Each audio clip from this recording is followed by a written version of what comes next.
교통사고 개호 환자들 있죠. 흔히 이제 식물인간이라는 사지마비 같은 이런 개호 환자들이 소송 시 피해 보상의 개호에 대한 부분이 굉장히 큰 포션을 차지합니다. 자, 그렇다면은 이번 시간에는 이 개호에 있어서 중요한 두 가지여서 개호가 어느 정도 필요한지에 대한 시간, 한 살이 필요하냐 아니면 두 살 필요하냐, 이런 개호에 대한 인수, 그 다음에 여명, 이 환자가 과연 어느 정도 살 수 있는지에 대한 여명 판단, 이것이 결과적으로 이 개호에 비해서 굉장히 중요한 요소입니다. 우선 쉽게 설명을 드리자면은 보통 우리가 한 사람 기준으로 했을 때 통상 개업이 어느 정도 되느냐, 이제 일일 노임 단가를 기준으로 했을 때 보통 하루 노임이 한 17만 2천 정도 됩니다. 이걸 한 달 30일로 기준하면은 거의 한 230만 원 정도 되거든요. 이것이 그냥 한 사람에 대한 개업이 인정입니다. 엄청나게 큰 금액이죠. 두 사람은 개업 인정한다면 어떻게 됩니까? 1,000만이 넘게 됐죠. 한 달에 개업이가. 환자에 대한 개업 시간 하루에 얼마나 필요한지, 이것이 개업에 직접적으로 상당히 중요한 영향을 끼치게 되죠. 또한 어느 정도 여명이 결정되느냐에 따라서 굉장히 개업에 대한 부분도 큽니다. 조금 전에 말씀드린 개업비가 한 달에 500만 원 정도를 치더라도 1년에 6천만 원입니다. 그럼 예를 들어 2년 정도 여명이 길어지면은 1억 2천 정도에 대한 개업비가 발생하게 됐죠. 식물인간의 사지마비와 같은 이 개호 환자의 감정에 있어서 개호 시간과 여명을 가장 유리하게 결정해서 판단받는 것이 굉장히 중요한 얘기입니다.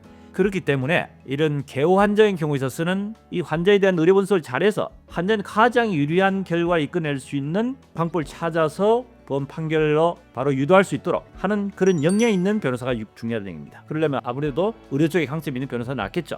조금 전에 말씀드렸다시피 개호 신간과 여명은 피해 보상, 특히 개업에 있어서 굉장히 중요한 요소이기 때문에 이것을 간과할 수 없고 전략적으로 진행을 잘 하셔야 되는 얘기입니다. 여기서 한 가지 또 유념해야 될 점은 뭐냐면은 이 개호 시간과 여명은 서로 비례하는 것이 아니고 반비례하게 됩니다. 개호 시간이 긴다는 것은 그만큼 환자 상태가 안 좋기 때문에 여명이 짧아진다는 이야기고, 개호 시간이 적다는 것은 환자에 대한 상태가 좀 양호할 수 있기 때문에 개호 시간, 근데 여명에 대한 부분이 길어진다는 얘기입니다. 이처럼 개호 인수, 개호 시간과 여명은 서로 반비례 관계이기 때문에 잘 판단해서 각자 유리한 결과를 이끌어내는 것이 더욱더 중요하다는 얘기입니다. 마지막 한 가지, 법원에서 판결을 받고 잔존 여명 기간이 정해졌을 때 그 이후에 추가로 생존한 경우에 있어서는 추가적으로 다시 개업비와 향후치료비를 다시 청구할 수 있다는 것, 이것이 식물인간 같은 경우에 있어서는 소송을 왜 하는지 중요한 이유가 될 수 있습니다. 이번 시간은 개호 시간과 여명에 대한 설명드렸고, 특히 식물인간 같은 경우에 있어서는 잔존 여명 이후에 추가 생존했을 때는 다시 추가적으로 개업비에 대해서 또는 향후치료비에 대해서 추가 청구할 수 있는 기회가 있다는 거